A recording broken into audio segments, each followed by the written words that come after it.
अस्सलाम वालेकुम dear friends. इस लेक्चर में हम देखने वाले हैं कि group of integers modulo n क्या होते हैं। ओके, सो स्टार्ट करते हैं। Group of integers modulo n आज का हमारा टॉपिक है और हम देखते हैं कि ग्रुप्स कैसे होते हैं और इनमें बाइनरी ऑपरेशन कैसा होता है। जी, तो सबसे पहले हम डिस्कस करते हैं कि ग्रुप्स ऑफ इंटीजर्स मॉडुलो। देखिए, ग्रुप ऑफ इंटीजर्स आपने यहाँ तक पढ़ना है, ठीक है। ग्रुप ऑफ इंटीजर्स, अगर मल्टीप्लिकेशन की बात आएगी तो आपने कहना है group of integers under under under multiplication modulo one. और अगर बात आएगी एडिशन की तो आपने पढ़ना है group of integers under addition modulo one, ठीक है। तो ये आपने इजाफी अल्फाज अपनी तरफ से लगाने हैं। अगर मल्टीप्लिकेशन डिस्कस कर रहे हैं तो group of integers under multiplication modulo one, और अगर हम एडिशन के रिस्पेक्ट डिस्कस कर रहे हैं तो group of integers under addition modulo one. अब हम इसको डिफाइन कैसे करेंगे, ऐसे ग्रुप्स को इन पे जो बाइनरी ऑपरेशन होगा वो कैसे डिफाइंड होगा। देखिए, अगर हम फॉर एग्जांपल कि ये हमारे पास एक ग्रुप है और इस पे हम ग्रुप डिफाइन करने जा रहे हैं group of integers under multiplication modulo n, तो ए स्टार बी का मतलब होगा ए स्टार बी का आंसर आएगा, यानी ए को बी से ऑपरेट करेंगे तो हम आंसर क्या लिखेंगे, हम लिखेंगे रिमेंड आर। आर इसका आंसर लिखेंगे। आर क्या होगा, आर होगा कि आपने ए और बी को आपस में कर देना है मल्टीप्लाई, क्योंकि मल्टीप्लिकेशन है।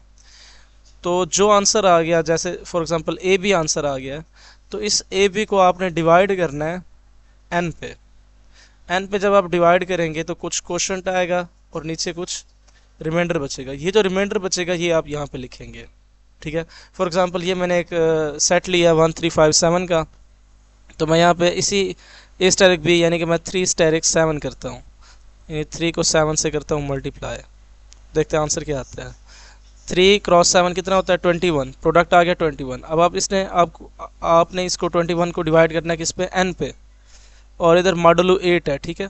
इधर मॉडुलो कौन सा है, मॉडुलो 8 है, तो 8 पे करना है डिवाइड, तो 8 2 आर 16 और नीचे बचेगा 5, तो 5 रिमाइंडर बच गया। अब आपने यही 5 लिख लेना है यहाँ पे आंसर में, ठीक है। तो 5 हमारा क्या है, 3 क्रॉस 7 का आंसर है। अगर मैं 5 क्रॉस 7 को करूँ तो क्या आंसर आएगा, 5 क्रॉस 7 होता है 35। 35 को 8 पे डिवाइड करें, 35 को करें 8 पे डिवाइड, रिमाइंडर कितना बचता है, 8 पे डिवाइड करने से रिमाइंडर बचता है 3। तो 5 क्रॉस 7 का आंसर क्या आ जाएगा, 3। ये 7 5 3 1 ये क्या होते हैं, ये कोई ये नंबर 7 5 3 1 नहीं है, बल्कि ये रिमाइंडर्स हैं 1 3 5 7, ठीक है। ओके, तो ये हमने देख लिया कि group of integers under multiplication modulo n. अब हम देखते हैं group of integers under under addition modulo n, उसका अब हम कंसेप्ट देखते हैं। अब हम डिस्कस करते हैं group of integers under addition modulo n, under addition modulo n, और देखते हैं ये ग्रुप्स कैसे होते हैं। फॉर एग्जांपल मैंने ले लिया एक सेट, इसमें मेरे पास एलिमेंट्स हैं 0 1 2 3 और ये 4 और 5, ये एलिमेंट्स पड़े हुए हैं इस सेट में। अब ग्रुप ऑफ ये सारे इंटीजर्स हैं। मॉडुलो मॉडुलो में ले लेता हूँ यहाँ पे